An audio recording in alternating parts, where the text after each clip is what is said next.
Hello, hello, hello. How is everyone doing? Another week, another episode of Stats Over Politics. As always, I'm your host, Sean Holko, alongside my guys, my co-hosts, Kevin Dent, Garry Singh, Jaevon Toddy. What's going on, fellas? How are we doing? Garry, I'm proud of you. You arrived before we got going with the intro. Look at you. I'm on time and on target. Like smooth too. I got the on time and on target, guys. On time and on target. Come on now. Jaevon, what's your betting update for us? We have some special news to share for something that's coming up, but what's your update that you're going to give us about the Miami game? Right now we're sweating. Well, first of all, I'm going to address the elephant in the room. We got the windshields on today. Everybody's going to be talking shit in the comments, so we're just going to get that out right before that. We got a little leg going, guys. We got Miami minus 4.5. We got Lake Show minus 1.5. Had to grab on that, and we got some hockey on there. I'm not even gonna lie, bro. We're sweating out this hockey parlay. We got the Vegas Golden Knights money line plus 160. So let me just. I don't care about anything. I don't care about anything else. I just have to ask you about hockey. What led you to choosing that outcome of that hockey game? Like, why? Well, the Vegas was one of the best teams in the league this year. They got like demolished the first game, and I was like, usually when one of the top teams, just like period, if they get demolished like on TV before, then they're probably going to bounce back in the next game. Now they are on the road. Last time I checked, they were up 2-1, but that was a while ago. Let's see what it is right now. Oh, okay, and they're up 3-1 right now, so it's looking pretty darn good. Lake Show, take it away, baby. All right, we shall see. And since I don't have cable, as we have discussed, right now on ESPN Plus in front of me, I have a baseball game between the Houston Astros and the Anaheim Angels. I chose between baseball or hockey. It's 0-0 right now. I'm looking at Dusty Baker right now. Shout out Sacktown. Kevin, we haven't heard from you yet. How are we doing this week? How is Blue? Oh man, Blue's getting big, man. He's getting big as shit. So it's an adjustment. He's outgrowing this apartment quick, so we're gonna have to be on the move, but I'm doing well, man. I'm excited to hear what Toddy got his excuses he got to hear, man. I'm excited, man. I'm really looking forward to this. Kev said an apartment. I thought he was living in a mansion. I'm sorry. Just the way that his house is set up. We would have thought it was a mansion. For real. A 2-bed, 2-bath mansion, huh? That's how you gotta think about it, kid. I mean that looks pretty good in comparison to my studio apartment. So it is an upgrade. Anyways, so guys, we got a lot to talk about today, and we're gonna try to make this a shorter episode. Keyword is try. Let's see when we want to move on, how many times we want to jump back into conversations. So we shall see. The keyword is try. So maybe an hour and a half. We'll see how long this goes. Basically, Sean said that's on us. It's on down the corner. It's me. Anyways, we will try. And so anyways, I mean, those of you who are listening on audio right now, you see how long the episode is. So before we do, if we actually met our goal. So we shall see if we can see the fourth quarter of this Lakers and Warriors game live. So then we can talk about it next week. We got plenty to talk about this week, guys, where we got the NBA playoff semifinals. Finally, we are moving on from the first round. Now we're just covering the semifinals. We got awards to talk about. Embiid actually did win the MVP, and so did Monte McNair with Executive of the Year, as well as all rookie teams. We're going to get to that, as well as catching up on some coaching news, because there was big coaching news in the NBA this past week, and then we're going to catch up on the other pieces of coaching news that we haven't covered in the last month, and then finally, we're going to close it out with some college basketball, Jaevon, and you said that you've been telling me about this forever, so, I mean, you want to take your mini victory lap real quick? I mean, and he's going to be the second biggest star on campus. So you cut out for just a second. Who is he? I said he's going to be the second biggest star on campus, next to Caleb, I'm just, Bronny going to come over and they going to have billboards of this man as soon as he walk on campus.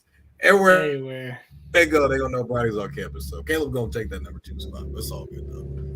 All right. Well, there you go. Well, we shall see how Bronny James does at USC in comparison to Caleb Williams, who Jaevon thinks is the next thing closest to God. And yeah, we'll see how Bronny does at USC, not UFC. I don't know That would be Central Florida. No, that's UCF. Anyways, let's keep it moving, guys, as it's been a while. It's been a long time. But, you know, we got to kick off the show. I can't lose the opportunity. If we started at the beginning, then I don't run out of time at the end. So there you go. If you have been tuning in to this podcast since its beginning, or at least sometime in the last month, then you know what this music means. This music means it's time for Shaun's Pop Quiz. But before we get to Shaun's Pop Quiz, I just want to give a shout out to everyone who's watching on YouTube right now. What's up with our guy James, as he says, what's up with the guys? Kevin's sister Alex, she knows how cute Blue is.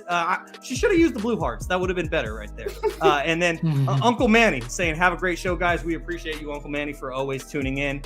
All right, guys. It's time for my favorite segment, Shaun's Pop Quiz. We will be having another recurring segment coming up, but that's a tease. We'll let you know about that later on. Now it's time to get to Shaun's Pop Quiz, which we haven't had in a couple of weeks. But after 27 episodes, the scoreboard looks like this. Kevin has 14, Jaevon has 10, Garry has 8. So, what? Garry, you are catching up. But I mean, that's what happens when I'm shooting a high percentage. Toddy, you were gone, bro. I hit I think about all 3 of them right. That was the episodes you were gone, was just me and Garry. Yeah. I said 14, at the top. That's crazy. Yeah. Kevin not only nails his questions, but then he also steals your guys' questions. So, you know, that's how it happens. And Kevin, what's your favorite phrase? You said it earlier, but what's your favorite phrase? It's lonely at the top, fellas. All right. We will see if Jaevon and Garry can say something about that this week. So we're going to throw it back to how we have been running it. And so we're going to start with first place. Then we're going to go to Gary's place. I'm not going to say last. Gary's place. All right, so we're going to kick things off with Kevin. Hey, high percentage though, Garry, right? Oh, where are you? High percentage. You're this way. I can't even point the right way. High percentage for Garry. So we're going to kick things off with Kevin. So these are NBA playoffs questions. Shaun's Pop Quiz, NBA playoffs edition. Okay? So, Kevin, we're going to kick things off with your favorite team, the Los Angeles Lakers, who won. Okay, for the audio listeners, I was being extremely sarcastic and also slanderous. His favorite team is the Sacramento Kings, but he loves him some LeBron James. I had to throw some shade. Anyways, all right, Kevin, let's get to your favorite team, the Los Angeles Lakers. So they won Game 1 in Golden State last Tuesday. Anthony Davis, he had 30 points, 23 rebounds, and 5 assists to put him in the conversation with 3 former MVPs who have put up at least 30, 20, and 5 in a playoff game. 2 of those former MVPs lost the game that they did that in, and the other one, he won. So which player got the win like Davis in their 30, 20, and 5 performance? And here's the hint. This happened back in 2006. So a former MVP put up at least 30 points, 20 rebounds, and 5 assists in a playoff game back in 2006. Who was it, Kevin? That blew my guess. 6. Repeat the stats one more time. So it has this former MVP has put up at least 30 points, 20 rebounds, and 5 assists in a playoff game back in 2006. It's happened 2 other times since 2006, but both of those times that happened, other than Anthony Davis, those MVPs lost. So this guy who I'm asking you about in 2006, he won his playoff game. Any guesses? Was it Shaq? It was Shaquille O'Neal. Oh, there's only one guess. I'm about to say, yeah, I was like, I figured it was a pretty tough question, but if I gave 2006 away, that would help narrow it down. Yeah. The answer was Shaquille O'Neal, who, with the Miami Heat, they defeated the Chicago Bulls in Chicago back in 2006. The other 2, this isn't a bonus question, but just for fun. Any guesses who the other 2 MVPs to do it have been? It's been in the last couple of years. Boogie? Dwight? No, Dwight never won MVP. My bet wasn't to be Dwight, but I know he never won a final. Yeah, he never won MVP before. Giannis? Oh, Giannis is one of them. Giannis, he did it against Boston in 2022. Jokic. Guesses what? Jokic probably. There you go. Jokic, exactly. Jokic lost in Phoenix in 2021. So Shaq and Anthony Davis, they both won by putting up that amount of stats. Jokic and Giannis in recent years, they both lost. So Kevin gets a point. He is now up to 15, increasing that lead at the top. It's going to be very lonely for Kevin for a while. All right, Jaevon, now on to you next. So, Jaevon, your favorite team, as it's well documented, is the Boston Celtics. I'm going to ask you a question about their opponent, who got a Game 4 win in Philly against the Celtics on Sunday. So, Joel Embiid and James Harden, they combined for 76 points in Sunday's win against the Celtics for the most combined points in a playoff game by teammates in 76ers history. This performance, it topped Embiid and another player who did it back in 2021. Who was that player who Embiid had done it with before? So Harden and Embiid, they combined for 76 points. Kevin, I got you for the steal if he doesn't get it. But Jaevon, did you just make a guess? I didn't hear it. Jimmy Butler? Jimmy Butler, is that your final answer? Jimmy Butler and Embiid? Yeah, I'll say yeah. That's your final answer? Yeah. That is incorrect. It is not Jimmy Butler. Kevin, was that your guess? Was that who you were going to go with? Damn, it was. But if it's wrong, I'm gonna go. It's definitely not Ben Simmons. Repeat the question one more time, Shaun? Yeah, let me repeat it because Question was Kevin confusing, so I was like, you know what? No, I got you. So James Harden and Joel Embiid, they combined to score 76 points together on Sunday against the Celtics. That's the most by two teammates in 76ers playoff history. So Joel Embiid, he had the previous record with someone else in 2021. They combined, Joel Embiid and this player combined to score 73 points. Who was that player back in 2021? Tobias It was Harris. not Ben Simmons. It was not Tobias Harris. Okay, so you all miss out on the point. Any other guesses? Is he an It all-star? couldn't have been JJ. It couldn't have been. Was he an all-star, Shaun? Nerlens Noel. No, he was not an all-star, Gary. So he just chipped in just a little bit. Okay. His brother is pretty good though. Steph Curry. Seth It's Curry. Seth Curry did it with Joel Embiid back in 2021. Yeah, I'll never guess that. That's tough. So Charles Barkley and Hersey, I've never heard of this man, but I'm going to show him his respect. Charles Barkley and Hersey Hawkins also scored 73 for the Sixers in 1990. So Embiid and Seth, they tied the record. Now Harden and Embiid, they now hold the record. So no point on that one. Now we move on to Gary with our last question. So Gary, De'Aaron Fox, he scored 192 points in the 7-game playoff series against the Warriors, which was his playoff series debut. 192 points is the most ever behind this player back in 2006. In a series or playoff? I got you. In a series. I got you, Kevin. Kevin, that way. I got you, Kevin, for the steal. And so Jaevon, it was on a series. What was your guess, Gary? You got to repeat the question. So you're over your chain there. Okay. Repeat the question clearly and finish the question here. I will repeat it again. De'Aaron Fox's 192 points in his playoff series debut are the most ever behind only this player in 2006. Dwayne Wade. That's your final answer, Dwayne Wade? Yeah. Yes. Okay, because I heard of Kobe earlier. I know, The answer is not Dwayne Wade. Kevin, you rose your hand first to try and get a potential steal. What do you think the answer is? Kobe. I'll repeat. Kobe, is that your? You can repeat the question. You go ahead and repeat the question. That was his debut, though. That wasn't his debut. Would you like me to repeat the question, or do you Yes. want to guess, Kevin? Repeat the question. De'Aaron Fox's 192 points in his playoff series debut are the most ever behind only this player in 2006. Gary guessed Dwayne Wade. That is incorrect. Kevin, you had your hand up first for the steal to get the last question. He said Kobe. Time is running out. Yeah, I have no idea. You did say Kobe. I didn't count it, but Kobe is incorrect. Like Gary said, that wasn't Kobe's playoff series debut. Jaevon, do you have a guess for this question? It's not bronze either. LeBron?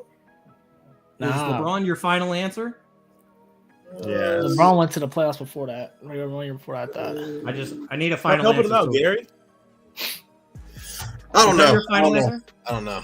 Well, you don't want to even throw out a name out there? Give me. You said 06? In 2000, last time, De'Aaron Fox's 192 points in his playoff series debut are the most ever behind only this player Bonnie, in 2006. Rock with LeBron, actually. LeBron actually might be right. Carmelo? Ooh, What is that's your a good final one. guess? Carmelo? Anthony? Carmelo Anthony is incorrect. It Damn it. was LeBron James in I fucking hate Garry. 2006. I hate He Garry scored so I much. thought 214 points. Hey, Javon, you said it. Javon, your gut answer was LeBron. You threw it Yeah, out there, I and I did said, say "Is it it. your final answer?" Hey, Vaughn, I did tell you to rock with it at the end. I thought Every about time it you say later. the final answer, it's always wrong though. So that's why I always. I told you to rock I with mean, it after. I'm just, I hear a lot of names, so I just want to make sure that a final answer is a final answer. So Well, I I'm don't thinking. think I someone had to was think because I was like LeBron. Shaun break his He came poker in the league face. what 03. They didn't get to the playoffs. It took him like 2-3 years to get to the playoffs. So I was like, damn, I don't know. I thought he That like, was his came first year, in. right? I know he didn't come in. And That was just his go first seven. playoff series because the first 2 years the Cavs did not make the playoffs. His third year he did, and then 07 went to the chip. Swept. Anyways. Exactly. So there you go, guys. That is the end of Sean's pop quiz for a week. And Golden Knights up 4-1, by the way. Kevin just increases the gap. You know, he came in, he got his question, and he's moving on to next week. So Low-key the thank easiest. you. Sir. That was I mean, I understand giving the year made it easier, but to me, Gary, that was the hardest question. By There's far. only a couple guys. Like I'm trying to help you guys. Kevin I'm said, trying to help you guys. the but 20 Kevin's just rebounds nailing all what the gives tough it questions. away. The 20 Yeah. rebounds is like give it only Shaq and like Dwight are gonna get that many rebounds. The better in this time period by the last like 20 years, grabbing 20. So Yeah. and being able to That's fair. score 30. So that's why. But then next time, if I don't give the year, then the question is way too hard. And because like True. Kevin flipping the script on me like kind of made me understand a little bit like what it's like to go through Sean's pop quiz. So I'm like, okay, let me make it so it's like In it's the guessable, wilderness. right? Yeah, because some of these questions are just too much. Kevin, do you got a Sean or do you got a I Kevin's was pop about quiz? to say, I've been cooking it up, Sean. I was waiting for you to bring it up. So, Oh wait! We got your special music. Okay, we got Kevin. I'll never forget the Super Bowl episode. We had the lyrics Go and ahead. everything. Go ahead. All right. I have not deleted that sound. I'm just leaving it there. If LeBron James wins this series, he will be tied with who with the most series won by a player? Magic? I got that. Can I steal? Go ahead. Is it Magic? Sean, go. Sean, go. You gonna say your team real quick? You gonna say it as a player? Same As a player, right, Kevin? The player, Player. yes. I have Tim a Duncan. guess, but Nope. that's a good guess. Ooh. My guess was gonna be Kareem. I kind of thought. Kobe, Oh but I'm no, gonna go with Jerry Kareem. West. What? Jerry You West. guys are gonna be so mad. Jerry West. Nope. No, it's Robert Ory. Robert Ory. Bill Is Russell. it Robert Stephen Horry Curry? is tied with LeBron. Is Bill it Stephen Russell? Curry? Is it It is Stephen not Curry? Stephen Curry. Oh, okay. Bill Russell. It is not Bill Russell. I have no Man, idea. that's most series wins. That's crazy. Steve Trying to Kerr. think who always goes to the chip. And this is a question. This is a question about LeBron, so the answer is not LeBron. Trick question. Oh, bruh. Is it? Kobe. I'm trying to think who's been with LeBron everywhere. Oh, You know James what? Jones. James Jones. No. James Jones. No, Oh. no. Oh, is it, who's been? Just Tristan Thompson? Nah, he wasn't in the Miami years. No way. You guys ready for me to tell you? Yeah. So at 35, we have Tim Duncan. 37, Kareem. Robert Horry and LeBron tied at 39. With 40 series won, we have Derek Fisher. See, I guessed Kobe, but I didn't guess Fisher because Fisher got in there in the Thunder years late. Yeah. When Kobe wasn't Yeah. making the playoffs. He Fisher was playing on the with KD and Thunder. Russ. Hey, And that James Tim Harden. Duncan was a good. I would have thought Tim Duncan was it. I'm not gonna lie. Like, I Tim thought, Duncan see, has to be Gary, it. at least we were in the ballpark because you guessed Tim Duncan, I guessed Kareem. I They were guessed both Robert Ory. close enough. Yeah, Vaughn got the tie one. Everyone but That's Derek. Yeah, I would have never Well, guessed Derek Fisher. That was Javon. That was a good guess as well with Robert Ory. Because he has like what 6 or 7 rings, some shit. Seven. Seven. Yeah. Seven. So does that mean that Robert Ory is better? I was about than to say, Michael let's not Jordan? get in that conversation. You All gotta right, make guys, our podcast done. Let's go home. Yeah, let's keep it moving. And now let's get to the NBA playoff semifinals as the Nuggets and Suns are tied 2-2. And Nikola Jokic's brothers are on a plane right now to come and assassinate Matt Ishbia. Probably. Well, that would probably only happen if Jokic got suspended for Game 5. Luckily, he's not going to, but he is going to be fined. You gave him a He little did- $25 fine. Yeah, right. Pocket change. Yeah, exactly. Yeah. And so, but Jokic did get a technical, and so I'm glad when the Suns won the game by 4 or 5 points that it wasn't separated by 1 or 2 points, because then everyone would have been talking about that even more than they already were. So the Nuggets and the Suns, they are tied 2-2 right now in the Western Conference semifinals. So, Kevin, I'm going to throw this one to you first. This has been kind of a weird series. Where are you leaning with this one? Because it's kind of similar to Sacramento and the Warriors, where now we're back to 2-2, where all 4 home games were won by the home team. So, where are you going with this one? I'm just gonna come out and say it, man. If Chris Paul doesn't play, I think the Suns have a chance to win this series. It's really apparent that Chris Paul. I mean, they can't on the defensive end. On the offensive end, they're not guarding him. He can't guard anybody on defense. He's slowing the pace down. We saw that once Campaign got to come into the lineup, that the flow of the game was a lot faster. You know, you're letting Devin Booker rock more. You're letting Kevin Durant rock a lot more. And since we're talking about Devin Booker, I just got some crazy stats for you guys. In games 3 and 4. D-Book scored 47 and 36 and missed a combined 9 shots and had 20 assists. In the postseason alone, he's averaging 78% in the restricted area, 68% in the paint, 61% from mid-range, and 51% from 3. On fire. He is on fire. He is the first player since Michael Jordan averaged 35-plus points throughout the first 9 games of a playoffs. That was the stat that I was going to bring up. Yeah, Devin Booker's been on a tear, man, and you know we're seeing him also being able to officiate. He's picking it up on the defensive end. Him and Kevin Durant, like this is what we imagine. You know, when you tell us Kevin Durant and Devin Booker are going to be playing together, this is exactly what you imagine for them to go out here and put this up. But like I mentioned, I think the biggest thing is Chris Paul not being in the mix. Yeah, without a doubt. And so, Gary, do you think that the former back-to-back MVP, Nikola Jokic, is he going to turn it on? Because that's always been the criticism of him is the playoffs, he hasn't been able to turn it on, but he kind of did in the first 2 games. What do you think? Well, I mean, he dropped what, 53? Is I was going to say, like, he's turning it on. He's do what the man can do. I really don't watch Jokic. I love watching people like the post-game interviews from players to see what the reactions and things of that nature. And everybody tap on Jokic's, but I wanted to tap on this because you know what's happened with the owner. And oh my God, he had me so weak. You guys got to tune into his. I wish I shouldn't do it. Shaun did last time and played it real quick. It was so fun. He's like, what?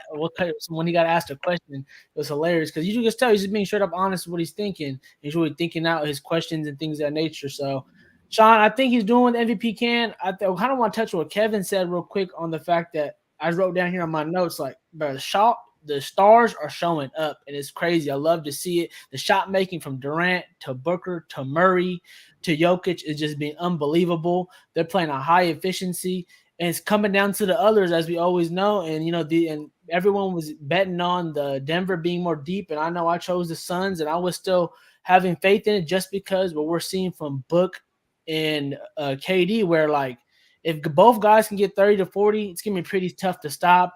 And that's what they're going to do. They're putting their guys behind their back, and Kev kind of touched on it, and I think the players touched on it as well. I don't really think, Kevin, it's the whole Chris Paul's fault. I know it looks like that 2 games and things of that nature. Obviously, when Chris Paul is in, he's used to controlling the pace and controlling it a little slower. So I think that, you know, when he comes back, I think he's going to be a plus to this team and can help them. And he's going to have to just get them legs running. You better get ready for the playoff basketball. It's going to be tough for him because of that groin injury. So he might be on minute restriction. But Chris Paul can come in and not be the full orchestrator, but just help run and gun and play some good defense and keep hitting that midi because they're going to need some points from the others. And he's going to be fitting in that other role when he comes back to really just relieve some pressure from KD and Book because – you know, I don't know how long they're going to be able to do this. It's going to be tough for them. You know, I think that's why I kind of them losing the next series if they like my prediction is correct against the Lakers because I don't know how long both players are going to average basically 70 together. It's pretty tough to do. I think last players who really did it in this high level, you know, other than Brown and Tatum is like when LeBron and Kyrie were going versus the Golden State Warriors in 3-1 comeback when they just kept getting 40 each game. So, like, other than that, that's a pretty tough thing to do. I'm going to give it to the Suns. I'm obviously stick with my Suns in 6th pick. And this is looking like a great series now, tied up at 2-2. They always say, like, the series doesn't start till the away team loses. A home team loses, I guess, or you go however you want to say it. So yeah, I think this is going to home team loses. So I think this is going to be a good one. And, yeah, I think the Suns are still going to take it in 6. So, Jaevon, all 3 of us have this series ending in 6 games. So that would mean that a team has to win the next 2 to finish it off in 6. Jaevon, you are the only one who picked the Suns to win this series in 7 games. So do you still see it going 7 games, or do you think that the Suns could do a reverse sweep and go 4-2? I still think it's going to be a 7-game series. I mean, Jokic had 51 and they still lost. I think it was by like 8 points. Murray had a hell of a game. Devin Booker's been playing like a top 5 player. We're just going to say that right now. Shaun knows. This just goes back to when Shaun was at Sac State doing his, and I called into his radio station talking about this kid, Devin Booker, out of Kentucky. He's 18 years old, putting up numbers that it was like Carmelo, LeBron. At the time, it was like Carmelo, LeBron, and I think Kobe. He was like averaging those same numbers that they were all averaging because they all came into the league young. So I was like, yeah, this dude, Devin Booker, he's crazy. But I didn't believe him. Just for the record, I didn't believe Jaevon. Like I didn't believe in the hype because remember, Booker was drafted like 12th or 13th overall. 13th, wasn't he a 6th man on that team? So I didn't believe in him much. So yeah, he was drafted 13th overall. He was young when he came. He just turned 18 when he came into the league. So it was kind of like, all right, you go ahead and just go out there and do whatever it is that you do and figure it out. I can get the bugs out. I can score 70. I can score 70 in a game. Like, okay, like let's not forget that he's a guy that can go for 70 at any given point in time. And this is when they were trash. When the Suns, I was saying every year I would always say, yeah, the Suns are going to make the playoffs.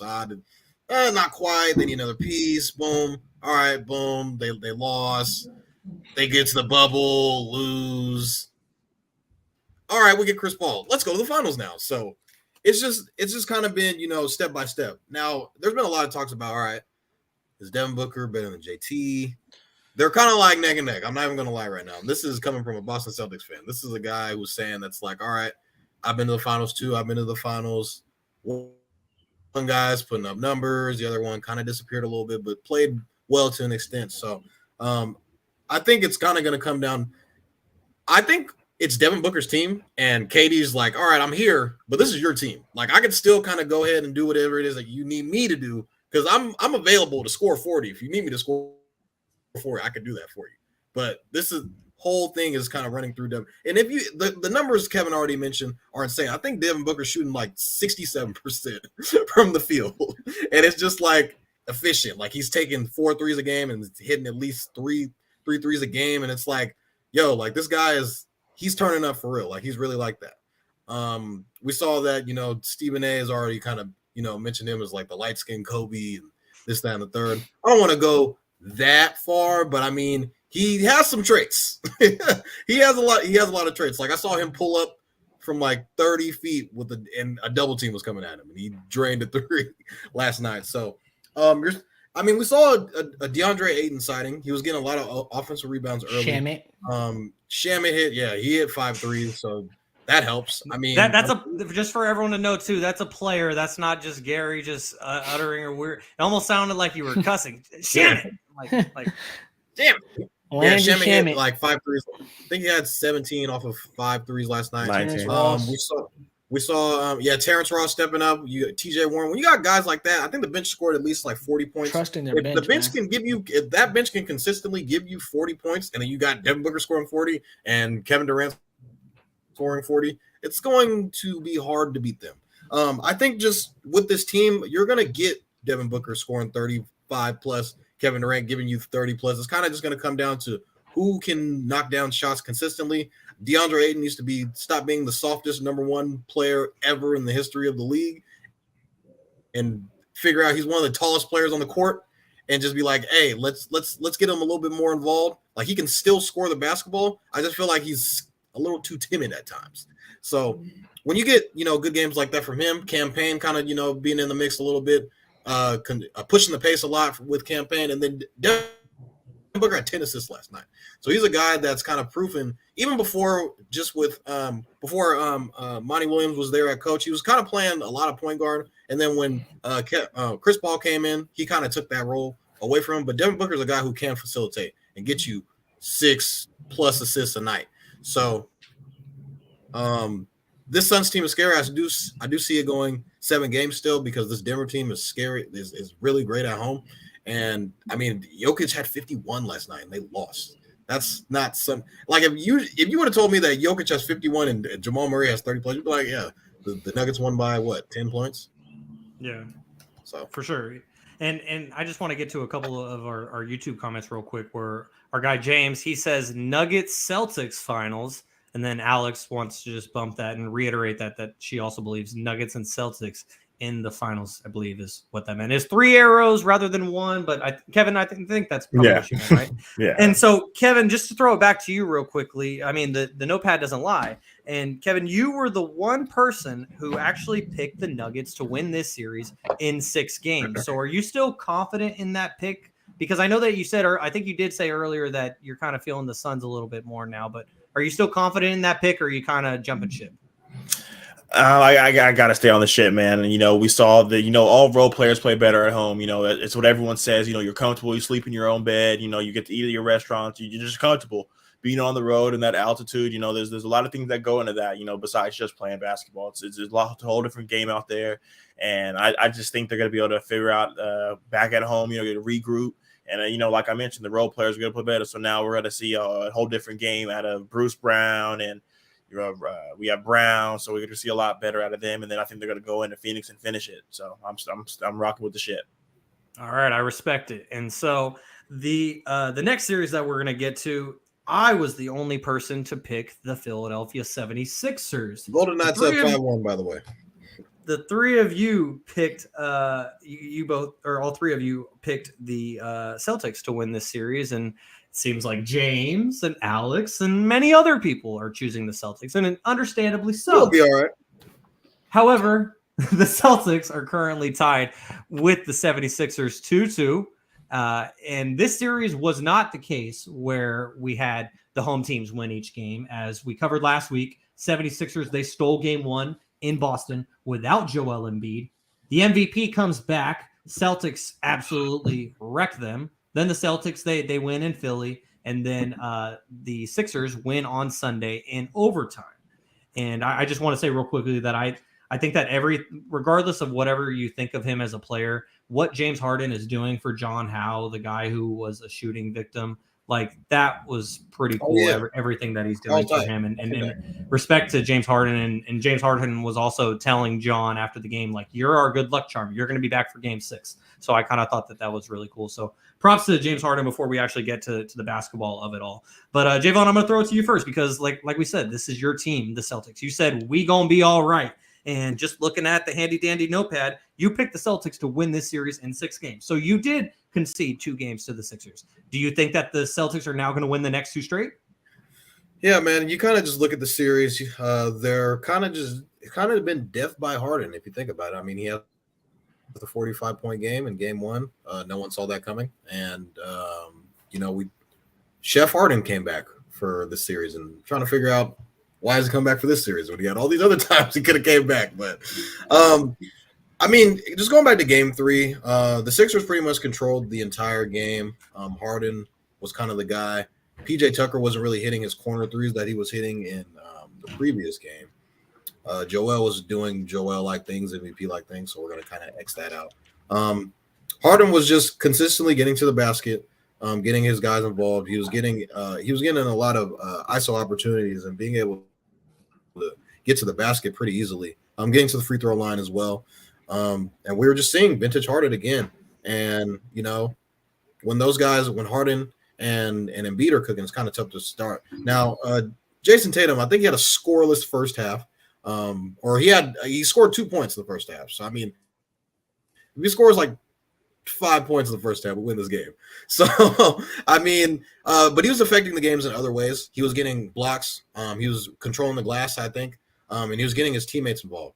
Jaylen Brown, I feel like needs to be a little bit more aggressive. He came up strong to start the game. I think he had 12 points in the first quarter. So he was on fire. So I feel like, and JT he didn't really have it. So I thought the Mazzulla should have got a little bit more involvement with Jaylen Brown and just being able to draw up plays for him a little bit. Marcus Smart still thinks he's the best player on the team. So he's going to take he's going to take all these shots. Now, granted, he did hit 4 threes. But he took I think 13 shots. That's kind of like the amount that he usually does take. But sometimes I feel like Marcus Smart feels like he's the guy. I disagree. That's on the team. And I mean, yeah. And All right, Gary, hold that thought. and he thinks that Jaylen Brown and Jason Tatum are his way. Malcolm Brogdon played pretty well off the bench. He kind of did what he does, being the sixth man that he is. Would like to see him a little bit more down the stretch. They were losing the entire game, so to be up 6 with like 2 minutes left and kind of shit the bed after that kind of hurt us a little bit. The last play, we could go to the last play. Marcus Smart missing the 3. I think Jaylen Brown should have been. I kind of thought that Jaylen Brown should have been the one that got the ball instead of Marcus. Him being in the corner, I felt like Marcus Smart should have been the guy in the corner. But it's a shot that he could hit. Okay, so let me. Just since you're on the topic of Marcus Smart, I wanted to just steal it from you just to get Gary's thoughts on that, because Gary was saying that he disagreed with how you feel about Marcus Smart as far as Marcus Smart being that guy down in the stretch. So while you're on the topic of Marcus Smart, Gary, why do you disagree with that? No, I just feel like everyone's kind of, even so I have some Celtics fans too at my work, and they're all just getting on Marcus Smart for taking that shot. I'm just like, he's made that shot before. That's one of his roles on the team. Like Vaughn, you kind of already said it. Everybody I was going to say. We ended up actually agreeing that he got to take that shot, especially if the way Tatum is driving and kicking out. He's a point guard. He's going to be able to shoot. He's open. So, you don't have to take that shot. So you got to trust your teammates. That's the only thing I was going to say on that. I don't feel like sometimes they want to be in the Kobe Mike little mindset of just forcing a shot. 5 people are on you. When realistically, those guys did that great. But there's been times, obviously, as we know, LeBron and things of that nature, players, you got to pass. You got to make the right play at the right time. And I feel that's what JT did at that moment right there. So I don't really take nothing bad at that shot. And the funny thing is, he actually made that shot. If they just went a couple of seconds faster, boom, bada bang, we're talking about a 3-1 deficit and, man, a stranglehold on the series. So that's where the ball falls. And so, Gary, your final thoughts on this series, considering that you did pick the Celtics to win this series in 7 games. So do you still see it going the full 7? Yeah, I'm going to rock with my take integrity here and rock with my pick. But I'm not going to lie, that for every year before this, I've literally picked the 76ers. I've been waiting on the 76ers to hit like a rocket ship, and they always fail me. Been there, done that. I feel like, yeah, exactly. So I feel like they always failed me.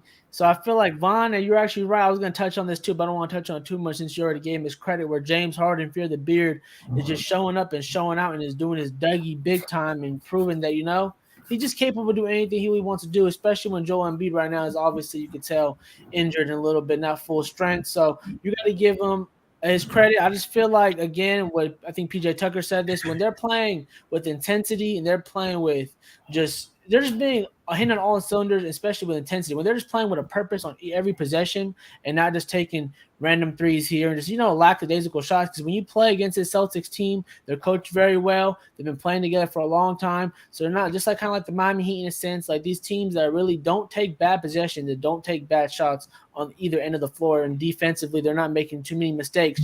You got to be able to match that IQ on this team. So I feel like the 76ers have done that in their 2 wins.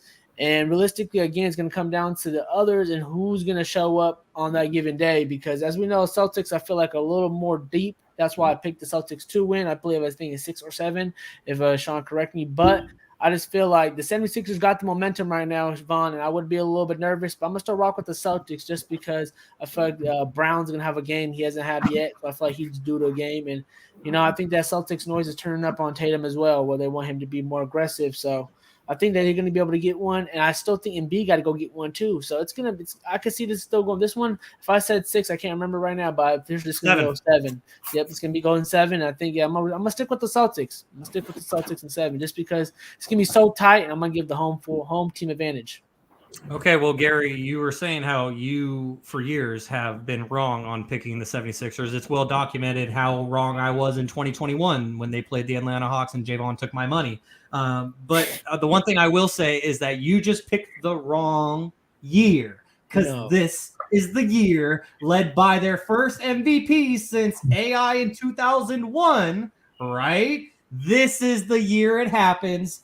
Everyone picking the Celtics is going to be wrong. I'm going to be right. And then when I'm inevitably wrong, I will just say I'm wrong, and we're going to just forget about it. Move on. Kevin, you picked the Celtics in 6 games. So are you still feeling confident in that one? Yeah, but before I get into this, man, I know Toddy got everybody convinced that, he wanted to start off the show, giving his James Harden love. But I got to play a clip from just last week. Shock the world, to shock Jaevon. And I'm You might want to hire a Kev. Yeah, you gotta turn it up a little bit. Jaevon, we know that This is you our were first a time. betting man. We know that you were also a Celtics fan. So Oh my God, I know what this clip is about. Let it play. I got the Celtics in 6 games. Look, James Harden played out his best today. It's not going to happen again. Don't know if Joel. So I just wanted to say shout out to James Harden for listening, man, because he heard Toddy loud and clear. Game Love it. 4 came out with 42 points, 9 assists, and 8 rebounds. Hit his first 7 of 8 shots. Trust that man, Vaughn. This man scored 18 points in 13 minutes. Yeah. I would have loved to sit next to Toddy during this game. This game would have been the best game because it went down to the wire. I was in hell. I thought it was in hell. I thought it was in hell. Toddy during so to let you guys in, Toddy during any other playoff game is texting the Storm. Storm when the Celtics are playing, it's mute. We don't until they win. Then Toddy's like, all right. Yeah, we won, but until then, it's crickets. So, Unless you're watching it live, or if you're watching it on a stream that just so happens to be 30 seconds behind, then you're just gonna find out what happens during the game from Jaevon. That's how it works for me. Definitely, yeah. But I'm gonna stick with my Celtics winning. I think they're just gonna be able to figure it out. But shit, the way the Sixers have been playing, man. If I was a betting man like Toddy was, I mean, he did. Both games that we lost have been game winners. He Fucking did Harden pick game winner in game one. And then he hit a game winner in freaking game 2. So it's like, fuck, we were winning like I said, the last two minutes of that game, we were up 6 because we came all the way back. We were down like 15. Even going back to the third quarter, it could have been more than that. And then we stormed all the way back, and then we kind of just got stagnant in those last 2 minutes. James Harden made some magic happen, and we, like I said, we saw Chef Harden, and it kind of just went all the way downhill from there. Like I said, we had a chance to win in overtime. That last play in overtime, I think JT, little bit of clock management issues. He went with like 5 seconds left, so I feel like if he maybe would have went with like 6 or 7, he might have had a little bit more time to get that shot up to Marcus Smart. But it's just like, it's the little things, like not calling a timeout after, that Harden 3. I mean, it's kind of just like, all right, let's kind of let's draw something up and try to get our best guys open. But then, he did that twice too. That at the end of regulation and at the end of overtime. We didn't call a timeout in both of those situations. So you guys got a veteran team though. Like, you gotta trust your players. And a rookie head coach. Exactly, Kevin.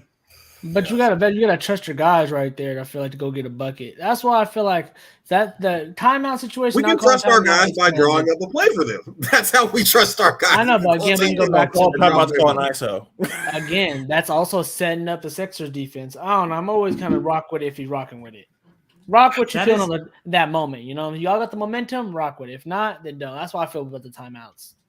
Gary, that is a fair counterpoint, because then you do let the Sixers set their defense, and the Sixers do have a pretty solid team in defense. I mean, they do have Joel Embiid, who is he's an all defensive player. What are you going to say, Kevin? Am I wrong? Stats prove me wrong? Oh, okay. No, I was looking at the comments. Oh, okay. Marcel's in here preaching. Marcel's in here preaching. Let's check in with the YouTube comments then. Thank you, Kevin. So Marcellus Dolson, who is Javon's cousin, says, Toddy looking like famous SEC before the fame. Did I read it wrong? Famous SEC before the Scotty. Reminded me of West Campus versus Foothill in 2015. Celtics game. Jaevon, can you just give your last thoughts in this series and elaborate a little bit more on what Marcellus means? Because I mean, Gary and I have no idea.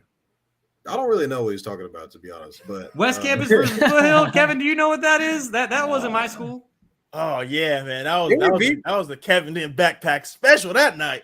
That was. Oh, we beat Foothill. I think we beat Foothill in a playoff game. Was that playoff game? At Foothill, we stomped them out, bro. It was a wrap. Oh yeah, that's right. Yeah, we ain't been welcome back since. One of them nights. Went to Denny's afterwards. I remember. Okay, good. I'm glad that you guys 2-4-6-8. Jaevon, did you have any final thoughts on this Celtics series? Yeah, this is your team. Probably so. Going back to Boston, make it quick, so we can catch this Lakers. Going back to Boston, we're favored by 7 points, so I feel like we should cover that. So I think we'll probably smack them in game 5, and then we'll go back to Philly and we'll beat them in 6. So we could beat them. We could beat them at their place too. So I mean, we'll be all right. Kevin's gonna bring this out next week too. Now, hey man, Mark's listening. He's listening. I just want to say that was some great producing work by Kevin. Had it queued up, ready to go, just perfect. And we could hear it clearly. Once you turned it up, we could hear it very clearly. So the audio only listeners, everyone on YouTube, they could hear Jaevon's exposed take from 7 days. Yeah, we don't plan none of Old this. Too. takes That's the best exposed. part. We talk about this is the note sheet that is like the OG note sheet that I ripped off. So then the playoffs could be the prominent thing, but. I mean, I bring up some old takes from like months ago. Jaevon, that was literally 7 days ago, and he got your ass. That was good. That was some good shit right there. All right, now let's stay in the Eastern Conference, and now let's get to one series that looks like it could be over, and that is the Miami Heat leading the Knicks 3-1 after they won tonight, 109-101. So since we last spoke to you all last week, the Knicks, they won game 2 as they had to on their home floor by 6 points. Then Miami slapped them around in game 3 in Miami, 105-86. Then the Heat get the win tonight by 8 points at 109-101. The Heat lead 3-1, headed back to the Mecca at Madison Square Garden. Oh, let's just take a look at the note sheet real quickly. We were Knicks land, y'all. I know Kevin, Knicks in 6. Jaevon, Knicks in 7. Garry, Knicks in 7. That's my Sean, worst pick. Heat in 6. I might need to reduce that to 5. We'll see if the Knicks have something to say about that. Let's just go around real quickly. We'll start with Kevin. Are you flipping your pick now? Nah, man. I'm gonna rock with him, man. You know, this is the Knicks team that I expected to show up in the first round, and I expected them to lose to the Cavs. This was the exact Knicks team I thought was gonna show up, but that series they played against the Cavs, man, gives me a lot of hope. That's why I made that take. I went against Hemi Butler, especially with no Tyler Hero, man. But this Heat team has been playing tremendous basketball on both sides of the ball, and we mentioned the Chris Paul role, and the biggest guy on that team is probably Kyle Lowry. For them to give him 3 years, $85 million, and for him to come off the bench like that, and, accept it and really calm down that second unit, really took them to the next level because they don't really have a traditional starting point guard in their first lineup. It's really Jimmy Butler and Bam. So for Kyle Lowry to come off the bench and lead that second unit with Kevin Love, it's so many vets on that second unit that kind of calms down Duncan Robinson's and the one of the twins. I'm not even going to try to guess. I think it's Caleb. I think it's Caleb. So Martin. It's the Martin twins. Martin twins. So I'm hoping the Knicks turn it around, man. But to answer your question, I'm sticking with the pick. Nah, man, Heat 5. Okay. All right. Fair enough. You had me in the first half. Because I was gonna say you can't even stick with the original pick because the Knicks can't finish it in 6 games. Okay. Cool. And so Garry, on to you next. Well, hold on, real quickly. I did have a follow-up question for Kevin, real quickly. You mentioned Kyle Lowry. Did you just so happen to have the clip of me from last week saying how Kyle Lowry was going to be the X factor in the series? Do you have that clip ready for me, Kevin? I do not. I don't have that clip. Damn. No support, no love. I'm just only the bad takes. To be fair, I'd probably do people. the same thing. Only the bad ones. Garry, go ahead. I'm sorry. You picked the Knicks in 7. So are you sticking with it or you're jumping ship too? Man, I'm gonna stick with it, even though it's pretty obvious it's not gonna happen. To be honest, I'm you don't even believe it in yourself. I don't, but I'm gonna stick with my pick now. I don't really care. I'm gonna stick with my pick, man. That's why. I see T. I'm sorry, I saw T in the background. What's up, T? T in the I'm gonna stick. There you go. Sacramento Kings in the house. What's There you up? go. Yeah, we finally got someone from the Toddy family repping the Kings. Let's go. Mom, We appreciate you, T. We're talking about the Knicks Heat series. These are we just watching. Who do you think's gonna win? Miami is not a game right now. Okay, Jimmy Butler. they done beat the Bucks. Okay, y'all got to realize the number 1 team versus the number 8 seed. Okay, so look at that, Straight up. and look at where they at right now, and they finna take it.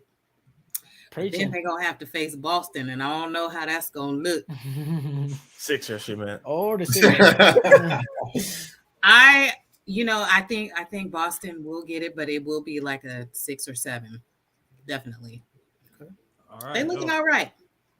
Hell yeah, mama. We love to take. So Right.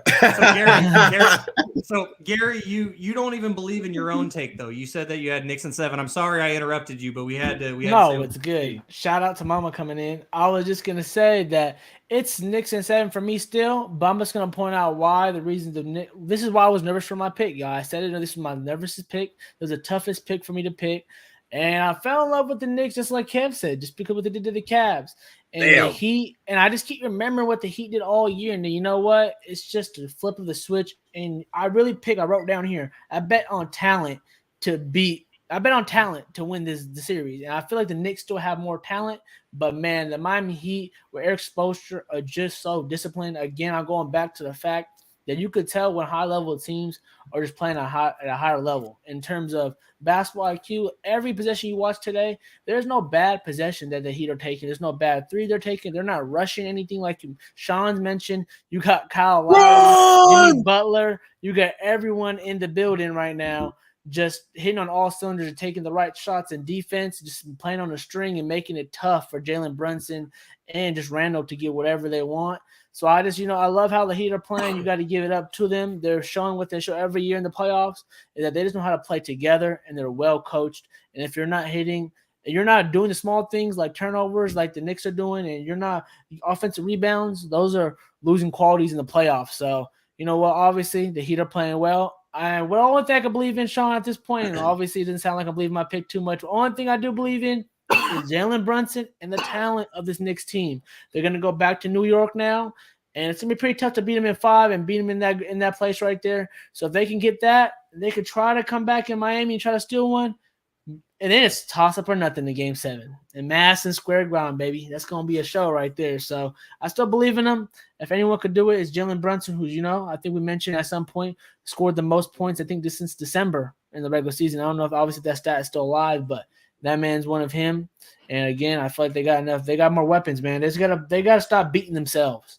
And I thought they got smart enough in the last series, Kevin. They learned enough that they wouldn't beat themselves. But, hey, they're doing it right now, and the Heat are forcing their hand right now. Yeah, my close personal friend, Jalen Brunson, right? He is him, apparently. And just for everyone, for our audio-only listeners who heard Jaevon say LeBron in the middle of Gary's response, that was because the Lakers and Warriors game is currently going on right now as they're tied at 38 with 4.5 minutes to go in the first half. LeBron, indeed, is not back in Miami, as Garry was talking about Miami, but he is with the Lakers who are playing right now. And that is why our goal is to have a shorter podcast today. So then we can see the full fourth quarter of that game, because it's going to be a good one. So now, Jaevon, passing it on to you. You also... I've lost all faith. Okay. You gonna be quick with this one? Let us know your thoughts. I'm a gambling man, and I bet on the Heat tonight. So he's happy. I can tell you where I'm going. It's kind of just been Jalen Brunson, and it's like, can anyone else, like Julius Randle, can you help me out here? Top in. RJ, where'd you go? Quickly. Where's RJ? Quickly was hurt tonight. So it's kind of just like, God damn, can you give me some help here? Brunson had 30 tonight, and they lost by 10 points. Help me. I need help. Brunson has to be All-NBA, right? We're going to see the All-NBA teams come out this Wednesday. Is he not on there? Is he in the mix? Not over De'Aaron Fox, I'll tell you that. Javon had to sip his drink for dramatic effect. He's been playing at an All-NBA level. Shaun, you were advocating for him earlier this year, so I'm trying to figure out, maybe he's not that guy anymore. Okay. He is that guy, but if you are looking at point guards to make the All-NBA team, it's 3 guys. It's 3 guys. There's 3 guys. Yeah. Stephen Curry's going to get one of those spots. Now, Fox might get one of those spots. Luka Doncic is always in that conversation. Who else is in the guard conversation? There's plenty of guys who are in that conversation, and I love Brunson. Yeah, that's true. I think when his ballots came out, the NBA media is going to not give him a fair shake, Kevin. I'm telling you right now, those ballots will he did miss a lot of games at the end. So. Yeah, and those, it won't. And also starting next year, we're going to have the new rule where to win NBA awards, you have to play at least 65 games. They'll probably lower that a bit, but it's interesting. No. So Jaevon, you are officially off of the Knicks. Yeah, I think the Knicks go back to the Garden and probably win Game 5, and then ultimately goes back to Miami. And Sean's pick is probably looking like where it needs to be. But I mean, Jimmy Butler has kind of just been, putting the team on his back, and been playing lots out. But I want to give a shout out to the other guys. I mean, we've been seeing Kevin Love, we've been seeing Gabe Vincent, we've been seeing, like Kevin said, Kyle Lowry off the bench. Caleb Martin's in the mix, just knocking threes down and dunking on people apparently today. Bam Adebayo had 23 and 12. So, I mean, it's just like you're getting help from all over. We haven't really seen that Jimmy Butler 60-point game that we were kind of thinking that we are going to get, like we saw against the Bucks. But, I mean, according to, reports, Jimmy Butler says he's the best player in the world. Don't matter what kind of double team that you send towards him. I'm him, basically. But this Heat team has just been in another gear this entire playoffs. They almost lost in the play-in game. They almost lost to the Bulls in the play-in. The Bulls were winning that play-in game with like 5 minutes left. And then the Heat just kicked it into high gear and just never looked back since. So, like I said, this Miami team, you kind of go, team for team. I think they have the better coach. I think they have the best star player on their team. Their bench is probably better. I mean, this Knicks team is kind of, I feel like they've ran out of gas, if that makes sense. They had a lot of hype kind of going into it. And I feel like the game that they won was the game that Jimmy Butler didn't even play in. So it's kind of like, all right. So they almost lost that game too. So it's kind of like, where they kind of hit a stalemate. Just by the way that they kind of handled the Cavs in 5 games, I was in awe by that because I thought the Cavs were kind of light years ahead of them, but I was wrong. And the way that Knicks team played in that series, I thought we were going to get that same. I thought it was going to be the roles were reversed. I thought Miami was going to be, kind of on their high horse. They just knocked off the Bucks. And then they're coming into this series like, all right, that was their best shot. But it's kind of been the other way around. And the Heat were just like, you know what, just fuck it. We'll shoot a subpar from 3 the entire regular season and then come into the playoffs, kicking a high gear. We're probably the best team 3-point percentage wise in the playoffs. So this Miami team is very scary. This is another team I didn't really want to see from a Celtics standpoint. Well, you're going to get them if you advance. You're going to get them. But it's looking like Miami's probably going to advance in 6 games. All right. Well, that'd be great. Hey, Sixers, though. Let's go. All right. Now, guys, let's move on to this last NBA Conference Finals, NBA Conference semifinals, as the Lakers currently lead the Warriors 2-1, and they are playing as we speak right now. Lakers up 42-38, 3 minutes to go in the first half. So we're going to wrap this up, and we're going to get to okay, Jaevon, you got to stop that because the audio listeners just hear you just screaming out of nowhere. Like, got to cut that. Anyway, you know what's crazy, Sean? What's up? You were actually telling the future because they were up by 2, and then you said that they were up 42-38, but my TV said 40-38. So well, right now I'm watching Anthony Davis stand at the free throw line, so maybe I'm 30 seconds ahead of you.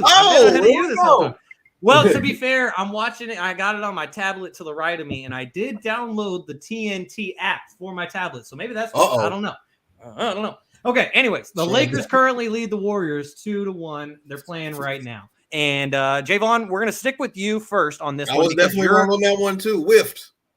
I said Warriors in 6. Yes, I bet on the Lakers. Okay, so you're different team, but bets on different teams. So you're jumping ship then, Jaevon, and you're gonna jump on the Lakers bandwagon as far as all of our picks go. Yeah, I think the Lakers probably win this game in 6 games. The way that LeBron and AD have kind of been playing has been, otherworldly. We saw, LeBron.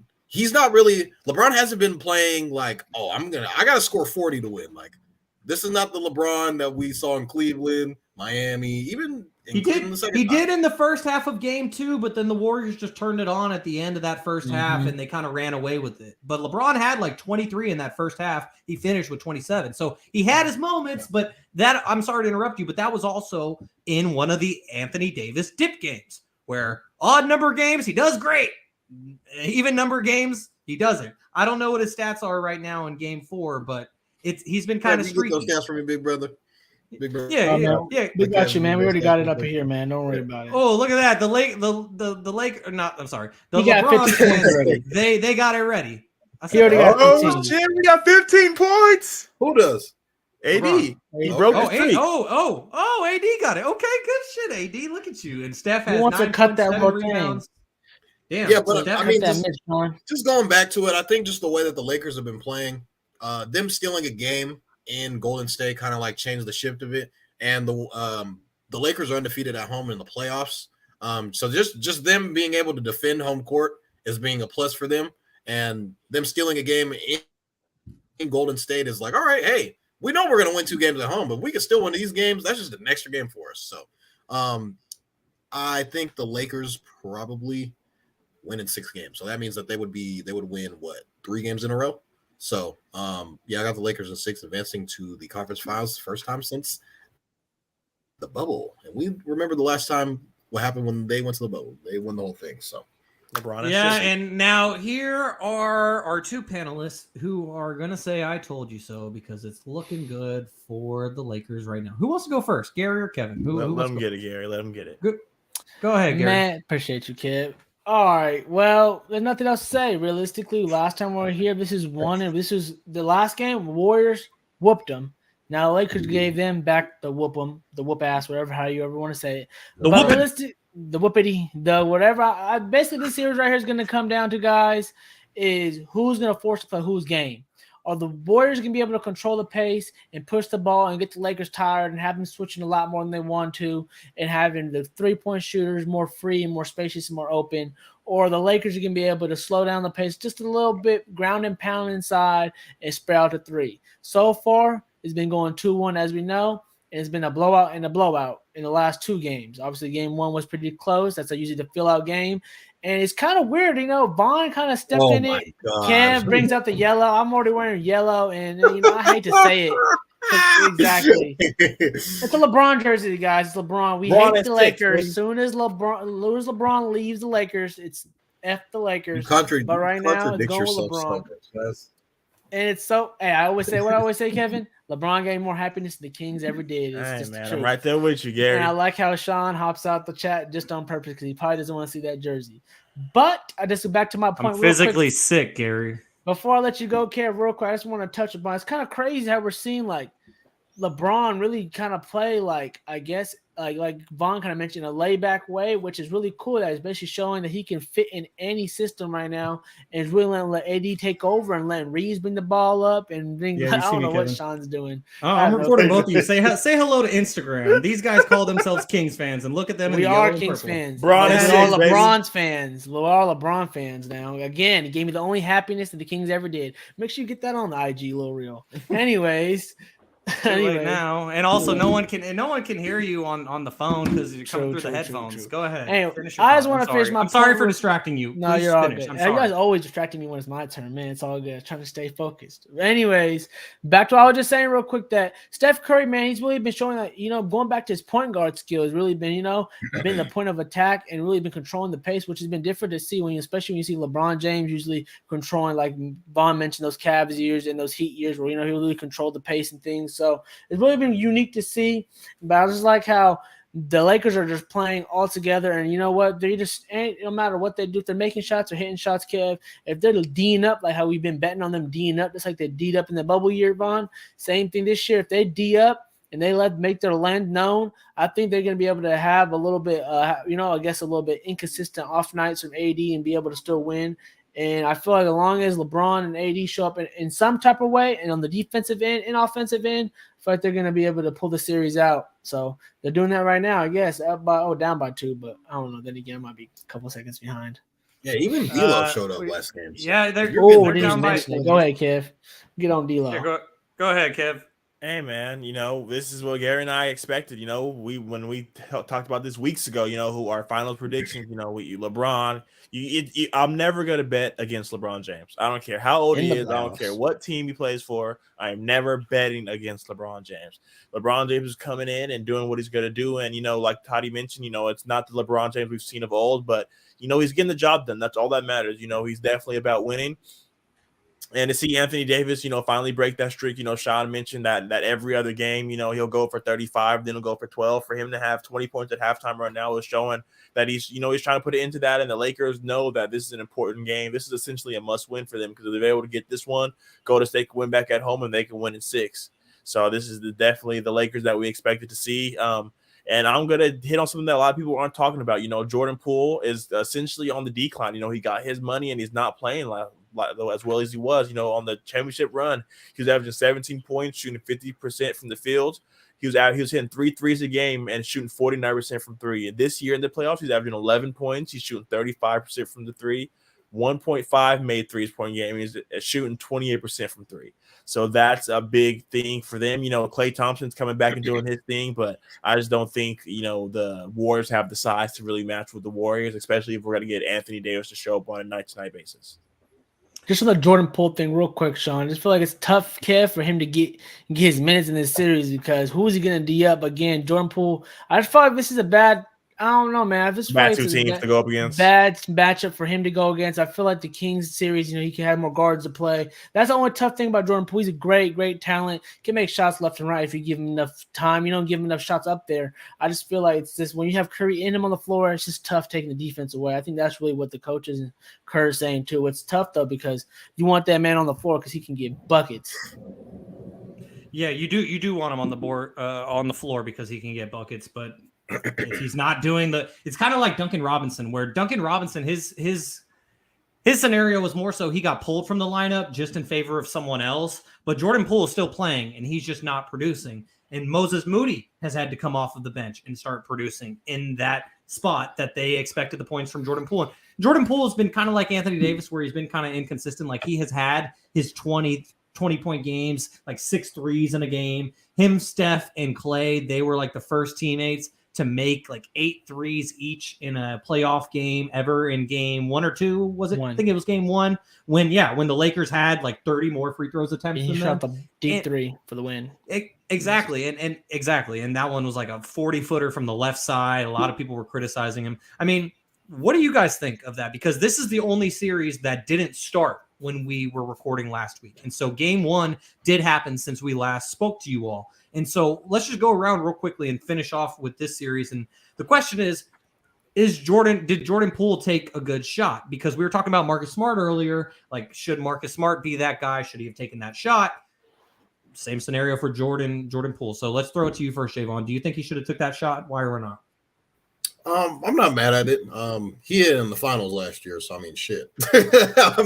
I saw him. I seen him do it in the finals. He had 6 threes, I think, prior to that. So I mean, I'm not really mad at the shot. That's kind of what the game is now. A lot of people are like, oh my god, blah, blah, blah. Like, hey, a bunch of people take that shot a lot of times during the game. I saw Tyrese Halliburton talk about this. Like, why is everybody so pissed off about this? Like, what was everybody so pressed about? Tyrese, did you see? He was like, I would have shot that. Yeah. And did you see what the Indiana Pacers social media account did after he said that? Is they because people were slandering Tyrese in the comments from NBA Twitter Live, and so so the Pacers quoted that and they said he does this, and it was the game winner where he hit it from like way deep in Miami, where he was on the left side and he drained that 3-pointer and he beat the Heat. It's like Tyrese Halliburton. Shout out Ty, still love him. Still love Ty forever. So Kevin, I mean, should Jordan Poole have shot that shot to end game 1? Because the Warriors are in a way different place if they win that game. And the thing, I don't think anyone has mentioned this yet, but the Lakers almost gave away game 1. Like, we got to tune in, or that was last Tuesday. So I got home a little later. I saw like the 4th quarter, and the Lakers were in control, and they were up by like 10, 15, and then the Warriors went on like a 14-0 run, and that's how they got back into the game late. And so do you think that Jordan Poole should have been shooting that shot, Kevin? No, definitely. You mentioned that was a game where Klay Thompson, Steph Curry hit 6 threes for the first teammates to do that. So there's no one better to shoot that shot. So I feel like for Jordan Poole to shoot that shot, like Toddy mentioned, he shot the exact same shot in the finals and he hit it. So he has the experience, and they've seen him. They paid him all that money to do it. It was a good shot. It was a late contest. That's in that kind of situation, you could have swung it, but you might not get a better shot than that. So that was the best shot available. You had to shoot it early, give yourself a chance to rebound it. So I think that I have nothing wrong with the shot, just like Tyrese Halliburton I mentioned. All right, fair enough. And speaking of Tyrese Halliburton, I had to go and just pick this up real quick. I have to get this framed. This is a beautiful photo of Tyrese Halliburton that I plan on putting on the wall behind me, and I got to get it framed. So there's that. And let's just get to a couple of YouTube comments real quickly. As Uncle Manny, he says that LeBron is playing great defense in critical situations. That's a great point, Uncle Manny. And here is another Sacramento Kings fan who is a LeBron lover, and he says, Lake Show. Shout out to our guy, Khalil. We love you, Khalil. Thanks for tuning in. So now, guys, unless you guys have any other thoughts on this series, we can keep it moving. Lakers down 3.5. They sure are. So now let's get to the NBA awards. As the news came out last Tuesday officially that Joel Embiid was named the most valuable player of the NBA. Kevin, last week you spoke about it and you mentioned how you think he should be the MVP. He ended up being the MVP. And so what was your reaction and your thoughts? Oh, man, Joel Embiid has been on a tear, for him to come in second place in 2 years in a row, for him to come and win it, to persevere through that noise. You can see in the celebration when we watched it live, when the Sixers posted it, he comes down to tears. So, to have to go through that and, for him to say earlier in the season, like, there's no pressure on me. I'm not a two-time MVP. Like, for him to be able to put his name in that box, and like Shaun mentioned, for this to be the first MVP since Allen Iverson, that just goes to show how important it is, to put your name on that list to go with one of the Philadelphia greats. I'm happy for him. He's definitely deserved it. This is probably the best team he's played on. You can argue that Jimmy Butler, JJ Redick, Ben Simmons team, but I feel like this team just has all the pieces. They even have a guy named PJ Tucker who runs up and down and doesn't have to shoot the ball. So Embiid's doing well. I'm happy to see him. I'm just hoping he can stay healthy and make. Why a good you playoff hating run. on PJ, Kev? Because, man, his kicks are always on fire, but I know his feet hurt running them heavy-ass shoes just to not shoot the ball. I know his feet. What you mean, bro? He be hitting clutch shots when something counts. Did you not see the press conference? You need a glue guy like that. Can we respect the glue guys in the league, the dirty players? Sure. We didn't say he's an all-star, but, man, he's 100%. If they you can play 35 minutes. If they say game one, you play 35 minutes, are you not going to shoot the ball one time? He ain't role ain't for to push a shoot. His role What I'm saying, if you're gonna run up and down that court and play defense and pass the ball and do everything else that everyone else is doing, want him shooting. You're not gonna shoot it. I don't want him shooting. I want James Harden shooting. I want Quickly. I want Tobias Harris shooting. I want Embiid shooting. I got a long list before I want him shooting that three. You got to guard Jason. Well, I trust him knowing that three. I trust him that three. I trust him. You remember that Bucks here? I just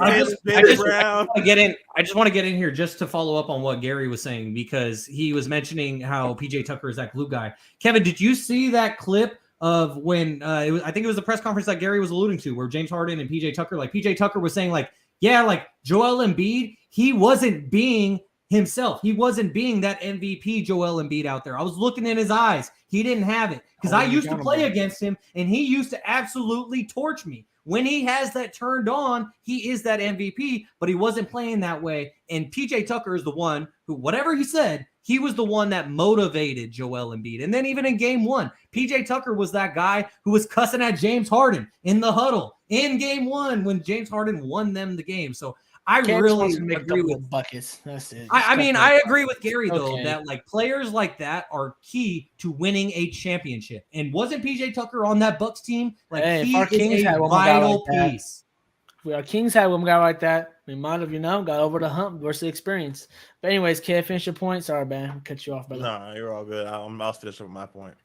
No, Gary, I was signaling for you to make your point about Joel Embiid winning MVP. Yeah, keep it going. Well, as we know, so y'all want to bring the audio clip up? As I said, someone said ship it to the house to Jokic, wherever he lives at in the world, and send it back. Send that right back. That was a misplacement, wrong address. It's supposed to be going to Philadelphia, or I think maybe wherever my guy in Africa he's from. And he's Cameroon. Cameroon. I was gonna guess that. Actually, I was gonna guess that. It's only very few trusted your gut. I should have, but you know me. Anyways, let's just give shout out to that. You know what? I just want to give props, man. I don't know if you guys watched when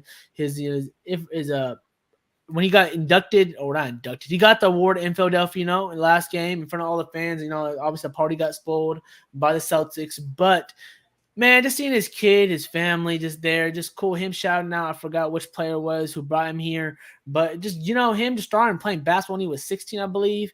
And, nowadays, guys, there's no way. It's so, bro. Start at 16, Jaevon, Shaun? Oh, man, you start at 16, good luck trying to make any team or anything out here. Yeah, it's good luck. Good luck trying to make anything. You just Unless you're 7-1. Just because pure politics is going to get involved, you're trying to make teams and things of that nature like that. You know what I'm saying? Stats over politics. Yeah, so it's just, man, shout out to Embiid for getting it done. Like Kev said, knocking on the door every which year, finally breaking through. Well deserved again. The runner-ups like Jokic and Giannis and Tatum, all those guys, can deserve it as well. But, Embiid just be able to finally knock over that glass window and get through that hump. I feel like it's just big for him, just him for able to do it. I just feel like he deserves it. Nothing else much to say. He put the stats up. His team did great. He was the reason why they're winning. Everyone knows he's the reason why they're winning. He's one of the most dominant players in the game today on both ends of the floor. There's not a shot that man can't take. There's not a move that he can't do really as his side, which is just incredible. You just got to give him a pat on the back for staying healthy as much as he can and playing through injuries like he's playing through injury right now in this playoff run. Just want to give him hats off to him and well-deserved. I don't think no one's ever going to look back and say this wasn't deserved. And you know what? We're going to look back when this 10-year span, you're going to I'm glad he got one because you don't want to look back and see that a guy like this who was always in the top 1 or 2 center conversations, top 5 player, and never got an MVP. You know what I'm saying? So I was glad we could look back now and he got his due when it was his time. Okay, Jaevon, final thoughts on Joel Embiid winning MVP? It kind of just came down to like the last month. It was kind of neck and neck. Joel, Jokic was in there. I think those were kind of like the 2 guys. But earlier in the year, it was like a whole bunch of guys. JT, it was Embiid, it was Jokic. Real quick, everyone thought Jason Tatum was going to be the guy early in the season. Yeah. Earlier in the year. I just wanted to real quick, Vaughn, just like you mentioned real quick. He showed up in every big game too. Any big matchup versus Joker, Tatum, any big matchup, he showed up and showed out. And I think, that's a big part of his narrative and why, he gets a tip of the hat. Go ahead, Vaughn. And even going back to it, people were kind of bummed out that like one of those last games of the year when it was like Denver versus Joel, and like I think Joel sat out. Everybody's like, "Oh my god!" Like he's scared. He's dodging them, and it's like, all right, let's chill out a little bit. The guy averaged 40 or 40. I was like, yeah, I think he had like 45 against. They played him earlier in the year, and he had like 45. They were down like. The reason why I remember it was because I bet on that game. They came back and because he is a betting man. They won. Yeah, because I of course you got change your Twitter. I'm the betting man.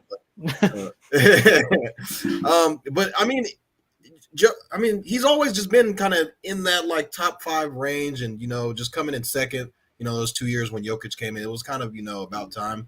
I mean, there could be some voters fatigue there when people were thinking Jokic is going to just get Jokic again. But I thought that Joel was honestly the best player in the league this year. I thought he had the best year, and I wouldn't say he had the best team this year, but I thought that he was the best player, and I think that's kind of usually what the year that it kind of comes down to. But I mean, Joel, winning MVP is just he's going to go down as one of the best Sixers ever. He's going to be his jersey's probably going to end up getting retired, I think. 1,000%. Congrats to Joel Embiid. So I just want to say real quickly, our For the friend audio Khalil, listeners, Vaughn, I thought you were going to say real quick the betting man with no TikTok. Which well, I mean, you told me I should change his little thing, so I changed Jaevon's little insignia where his username for social media used to be. Now it now says the betting man with no TikTok because Jaevon refuses to make a TikTok. Shout out to TikTok. Shout out to all the work that, if I point the right way, Kevin has been putting in on TikTok and on social media. We appreciate you, Kevin. I finally got it right. There we go. Hey, there's Kevin. Crown him as he wears the TikTok go. So, guys, now let's keep it moving and stick with the NBA awards, and let's bring it close to home. As Monte McNair won Executive of the Year, not only did he get his extension, but Garry, Garry, count it up for us, Garry. How many awards did the Sacramento Kings win this year? Oh, there we go. Coach, clutch, and Executive of the Year. Am I missing one? We might even got one more. And then Keegan was named first team. That's 4. Counts that as a W. Two I All-Stars, think my guy Sabonis got potentially- Man of the Year too. I think we missing that. I remember that got announced. I'm pretty sure. pretty sure. Maybe it was just on the Man of the team. Year. What Man of the Year? Like, no, don't be. You just said Man of the Year. He's the Man of the Year. No, like Community Man of the Year. Sean, I don't know the exact name of the award. Okay. My God. I mean, there's a lot of Like Man of the jokes. Year awards, so I wanted to distinguish. What are I'm we? pretty what sure. I are we- remember it got announced pregame one day. But anyways, yes. Yeah. you know, So 1, Gary, 2, 3, you 4. attend a lot of Kings games, and so what did you think of Monte McNair winning Executive of the Year?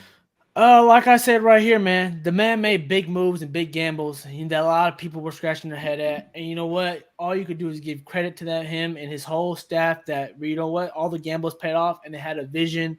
And man, they did one of the hardest things in sports, I think, really. You got the Sacramento Kings back on the map. Simple as that. And he had a big helping hand in it.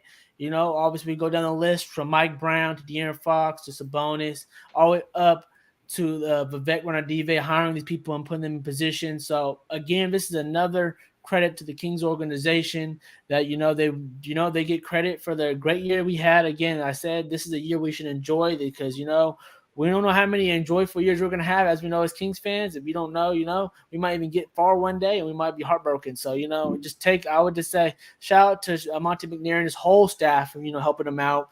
Like Wes Wilcox and all the other people on the staff helping to make these decisions and help this team, make the right moves to get us back on the map. And you know what? And there's nothing else to say. I don't think no one else would disagree with this award. Just like any other awards that we have achieved this year as Sacramento Kings fans and as an organization, I don't think no one would disagree that we deserve this award and he deserves this award. So shout out to Monte McNair for believing in himself and believing his plan, because I know a lot of Kings fans were scratching his head, especially last year during the trade deadline, trading away our guy, like we mentioned earlier, is Tyrese Halliburton, and trusting the guy, Sabonis.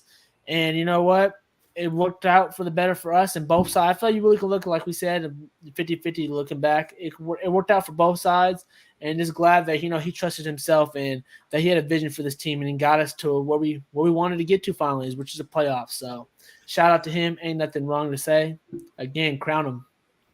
Kev, I love LeBron. I would love to see you wearing a Cavaliers jersey or a Miami Heat jersey, but you are a Kings fan, so let's stick with the Kings fans here. What did you think of our GM, Monte McNair, winning Executive of the Year? I love to see it, man. Gary's took a lot of things that I was going to say, but the thing that I want to hit on, the last 3 draft picks, have all really turned out to be really good.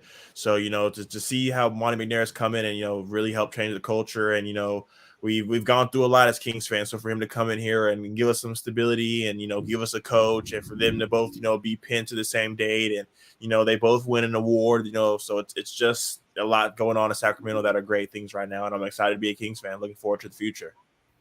All right, Jaevon, you are the unbiased party here. So did Monte McNair deserve to win Executive of the Year? Whoa. I would think so. I think that, if the Lakers win the championship, then Rob Pelinka probably will. This is a regular season award, sir. Keep it moving. They were 13. Yeah, it was such great job this offseason. Who was the mid-level section again? The trade deadline happens, and now they're in the playoffs. But no, I think I've said it on this podcast before. Monte McNair has been been culture changing. He's drafted a Tyrese Halliburton. Obviously, that turned into Domantas Sabonis. He hired the right coach in Mike Brown. Drafted Davion Mitchell. You kind of just look at it like, all right, these teams were taking gradual steps every year that he's been the GM, and they got better each year. And, for it to kind of all, in the drought, the 17-year drought this year, it kind of was just, match made in heaven.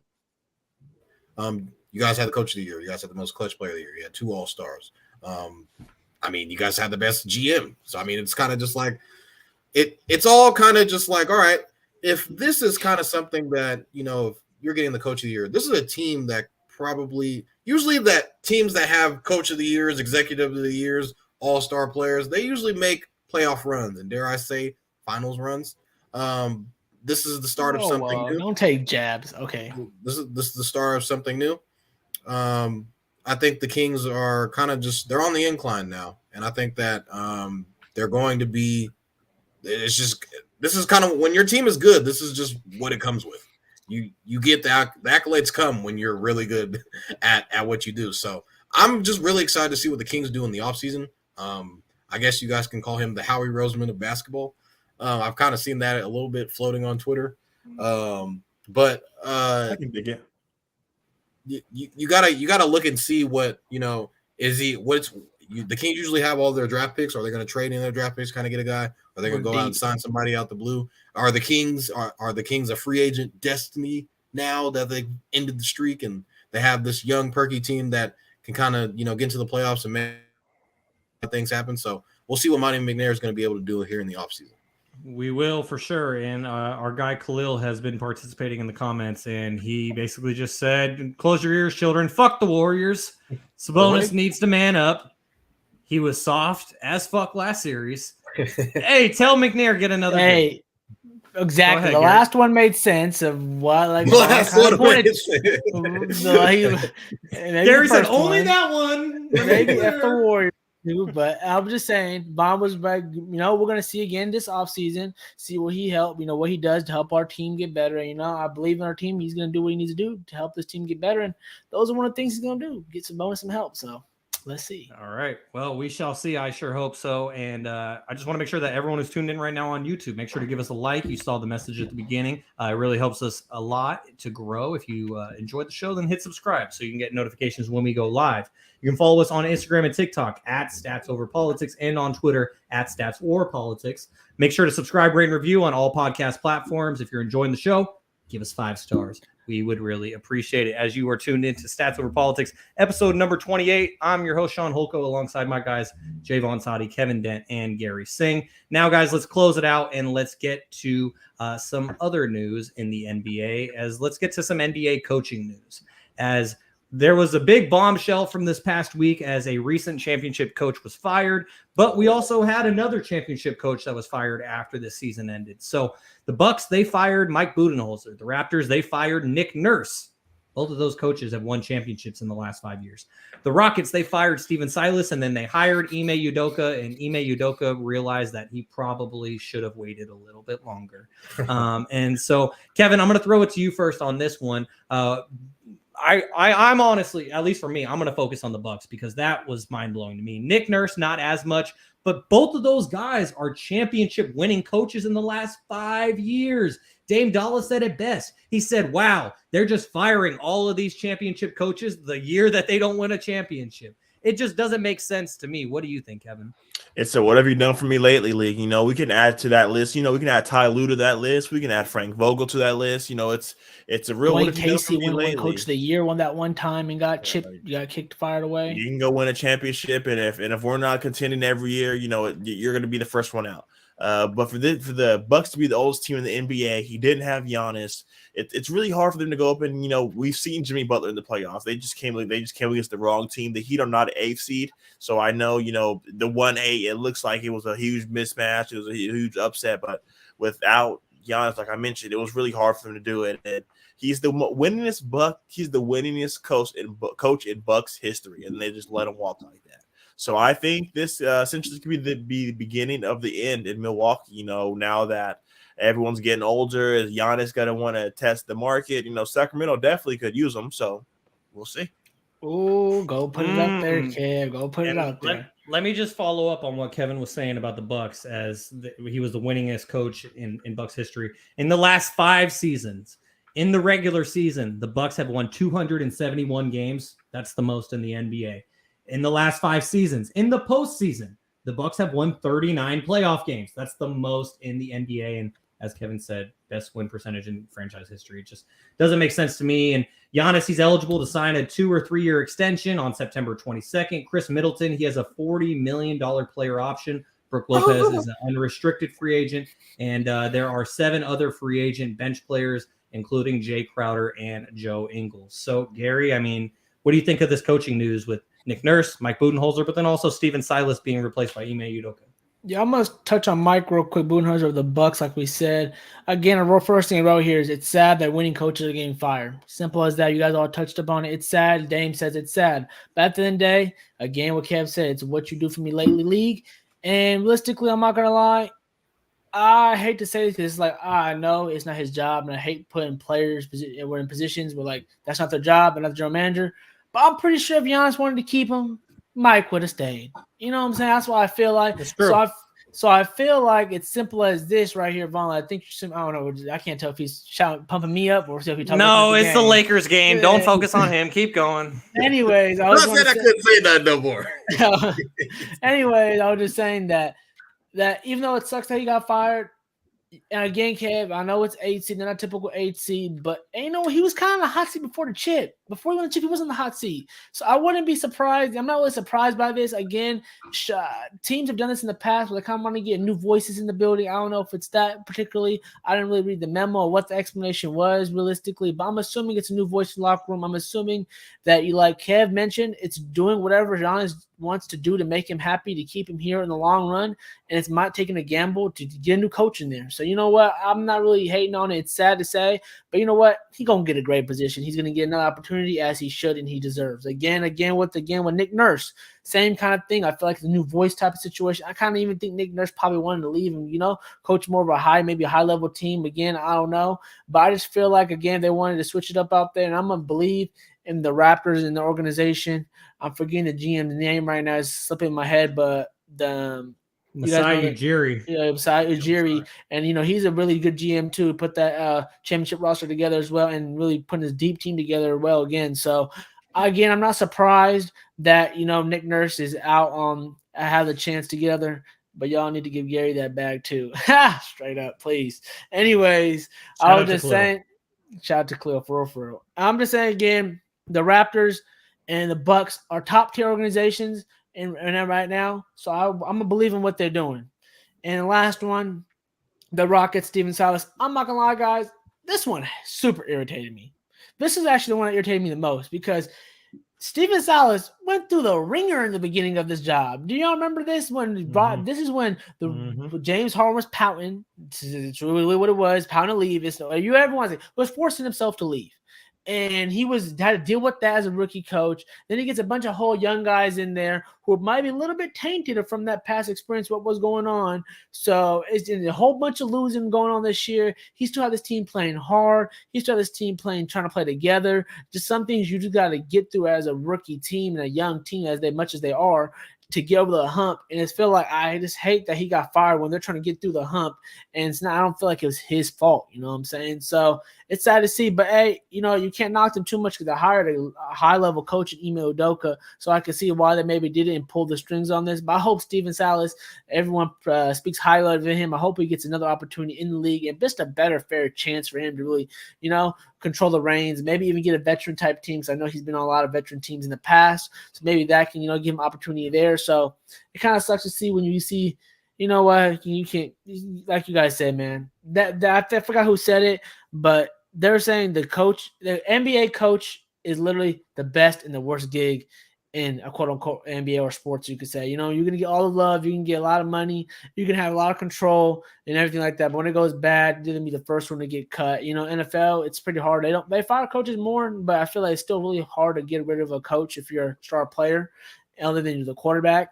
But man, if you don't have it locked in and 12 guys locked in, everyone is on the same page, that's a real tough job to do to get men to respect you. So shout out to the coaches, doing their thing and just, surviving in a hard league right now where, if you're not winning the championship, I guess you're getting fired. So, but all these guys right here are great guys. They're going to get chances over and over again. Just like Vogel's probably going to get a chance here coming up soon as he should. So.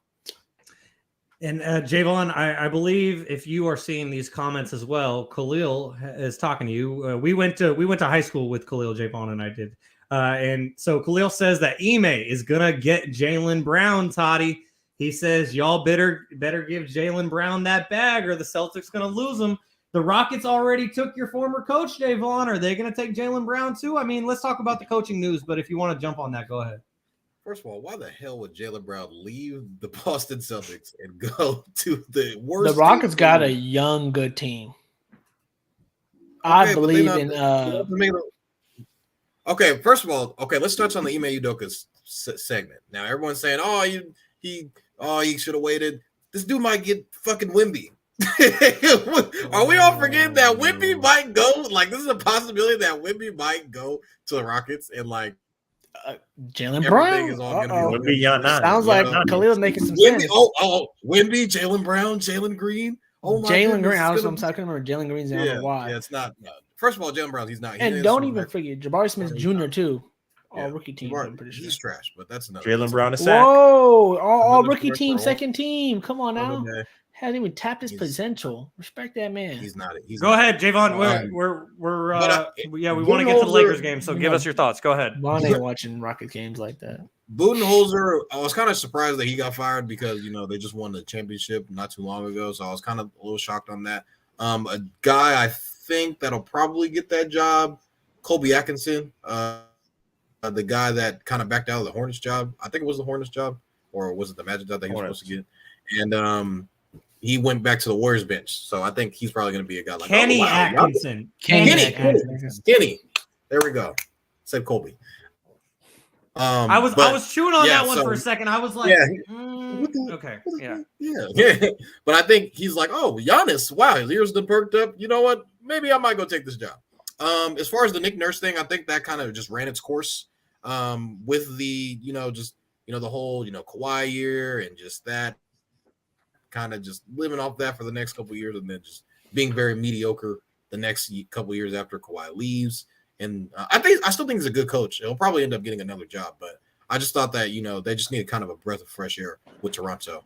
That team might be a whole lot different by the end of this summer, just given the fact that, OG Anunoby was a guy that was getting mentioned in trade talks. Van Vliet's probably going to leave in free agency. It's probably just going to be the Scotty Barnes show probably after this year.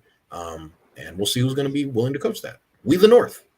Yeah, we shall see. Without a doubt, the Toronto situation is going to be interesting. As Uncle Manny said earlier, he thinks that Nick Nurse could end up with the Bucks, and I honestly wouldn't be surprised if that were to happen. So that'll be really interesting. I just wanted to say real quickly that I did not understand Mike Budenholzer being fired. I understood that he was on the hot seat before they won a championship. Then Kyrie sprained his ankle. James Harden was playing on a bad hamstring, and the Bucks advanced. They went on to win a championship. You seen Jeff Teague's comments on that one? Yeah, I saw Jeff Teague's comments on it, and I've been debating back and forth with my friend Matthew about it because I'm like, dude, like Matthew's a 76ers fan, and I'm just like, man, if they don't get hurt, the Nets win a championship. You can always say what if.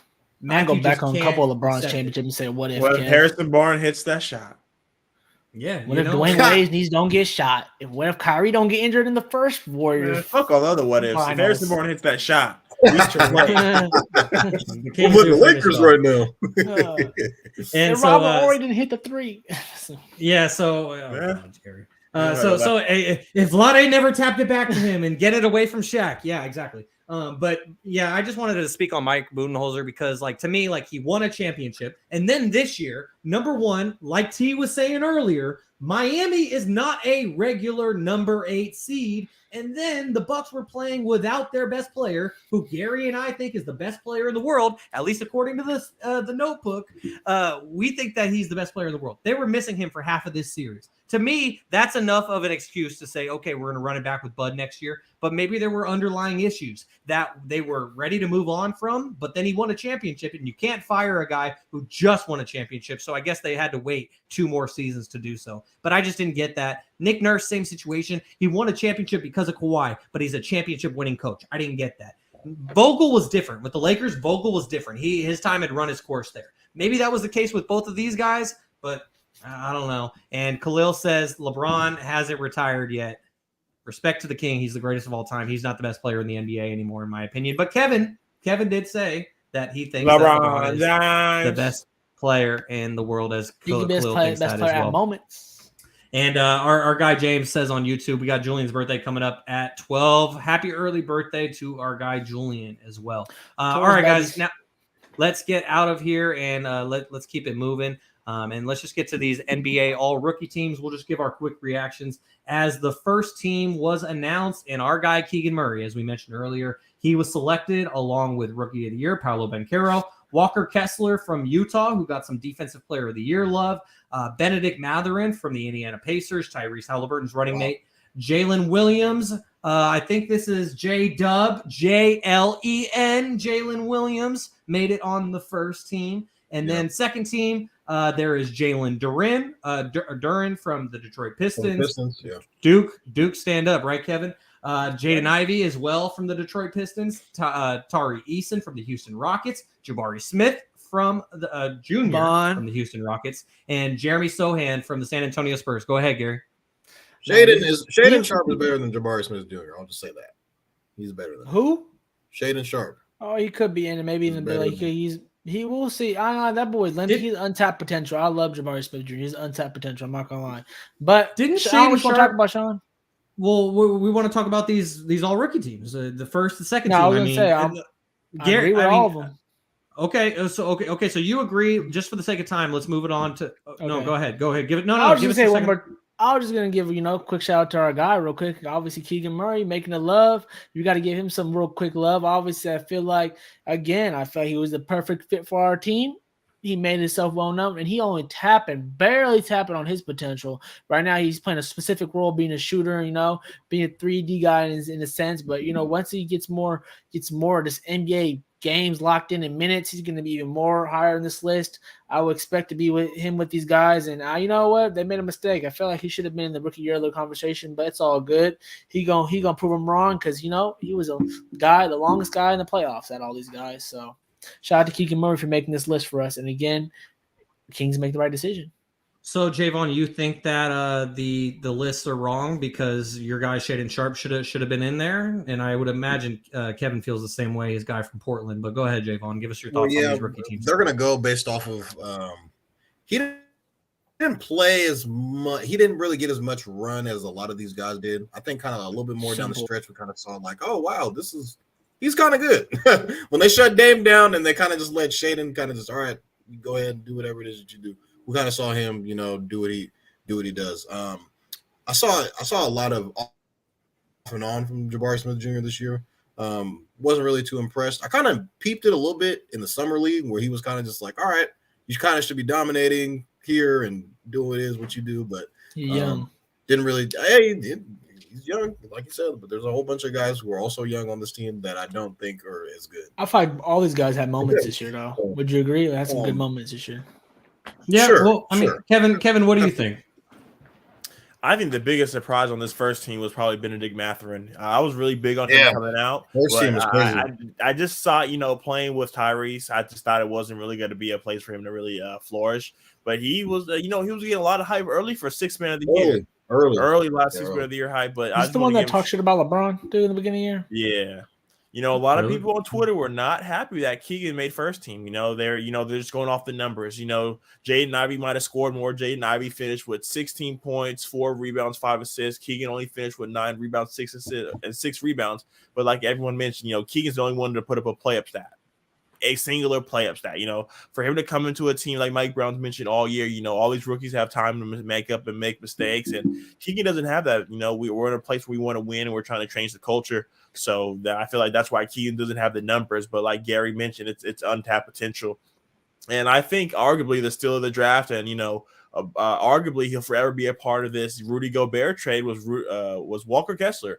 They got rid of Rudy and essentially got a younger version of Rudy. Pretty much. And honestly, stats over politics, based on the stats, better. Walker Kessler was better than Rudy Gobert last year. And then they also got 4 first-round picks. And then they also got all of these other players. Like, that trade is looking like one of the worst in the NBA. And I just want to get to one more YouTube comment from Toddy's mom. As she said, Milwaukee folded. There's no way number 1 seed in the East should have folded like that. Frauds. Okay, so T feels strongly, and she said, Mike Budenholzer, get the fuck out of town. You're a fraud. So this shit out. Okay. Shout out to Pablo too. He was getting pure buckets this year. Pablo,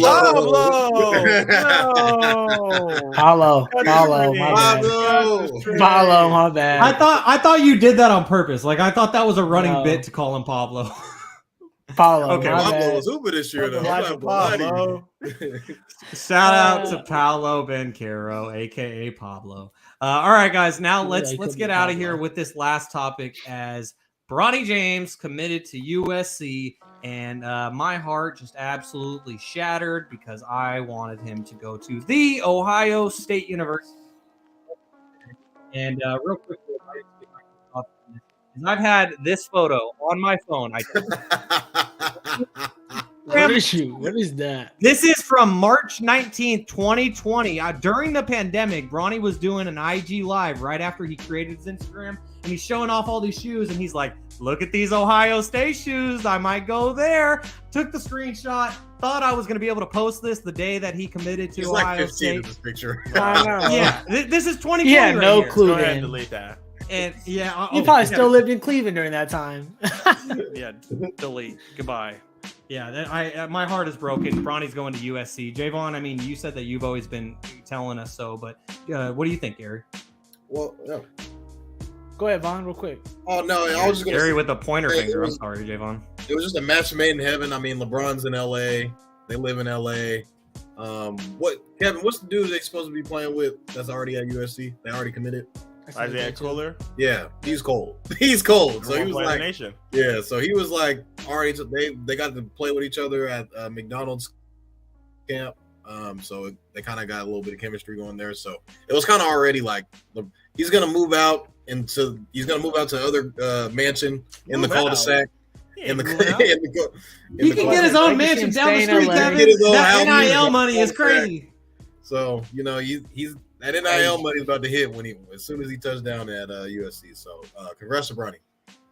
Yeah, I was gonna say great to see him in LA. See, be with his dad still. We get to see him up close and personal because we live in Cali, and Guess put USC back on the map. And it said, I just can't wait to see that. I mentioned in the chat UCLA versus USC. UCLA was already pretty good this year. Can't wait to see face his old teammate Omari Bailey. So it's gonna be some good games. I can't wait to see that little matchup and see what they can see. What little Bronny can shake up, man. Can he get in the top 10? And as a number one pick, let's see if he can get the top lottery pick. Let's see. Kevin, what do you think? Answer that question. I think he can, man. I think this is the best place for him, not to knock Oregon or Ohio State, but they didn't have any other pros on that team. So for him to go with the number one player in the country and essentially another lottery pick, for Bronny to be able to play off the ball and on the ball and to just show that he can do both is really going to help him in the next level. So I think this is probably the best decision for him. So I can definitely see him getting played into a lottery pick. Top 10 is a shoot, but lottery for sure. Kev, don't forget too. He wants to see his dad win his 5th ring up close and personal. Well, he could have. I mean, if you guys are right and he ends up doing it this year, then he could have done that before he went to college. So I mean, that He wants to be at the really parade, Kevin man. said he He wasn't wants to going be to at the college. parade. He wants to be at the parade. Hey, bruh. I know. Ignite giving out that money. Man, I see. That's the thing is, if he didn't go to Ohio State, I wanted him to go play for G League Ignite because then we could go drive down the road an hour to Stockton and get to go see. For a year. I mean, I would have. I mean, because I would have preferred to drive an hour to Stockton to go see Bronny play before he got in the NBA. But instead, now I could drive to Cal or to Stanford and to see him play in some Pac-12 road games. That might be worth the road trip. That might be worth the I'll road be trip. going to Oregon State, so I'll definitely be going to make a drive. There you go, Kevin. Kevin's gonna go to Corvallis. You gonna go to Eugene? Is that a little too far down south? Yeah, Eugene's He a ain't little driving farther. odds. Yeah, I ain't driving. He ain't driving odds. I done did that drive. He ain't driving odds.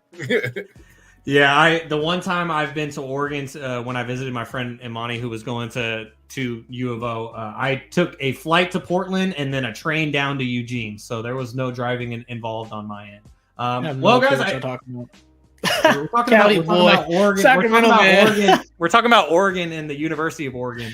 I know that. I'm just talking about like the little cities nearby. Was that like a 2-hour push, Kev? We to get to Oregon? we need to educate you, Garry. Nah, Oregon, he said a 2-hour push. Nah, Toddy Oh, knows how hell long no, it is. man. Toddy drove for How my far wedding. is it? It's probably like Like 8 8-hour hours. Oh, so it's here to basically SoCal type stuff. Okay, Yes. okay. Big time. Unless we got any other thoughts, gentlemen, I think it's time to get out of here. We did achieve our goal to see the fourth quarter of this Lakers and Warriors game. Lakers are down right now. Not looking good. Sounds How good. How you Kev, feel, don't- betting man? Hey, hold on. Before we go, betting man, do we have some news that we want to share, or are we going to keep that a secret? Oh man, we got with. I mean, y'all can share the news. Sean, you. I'll do it. He's too modest. He's too shy.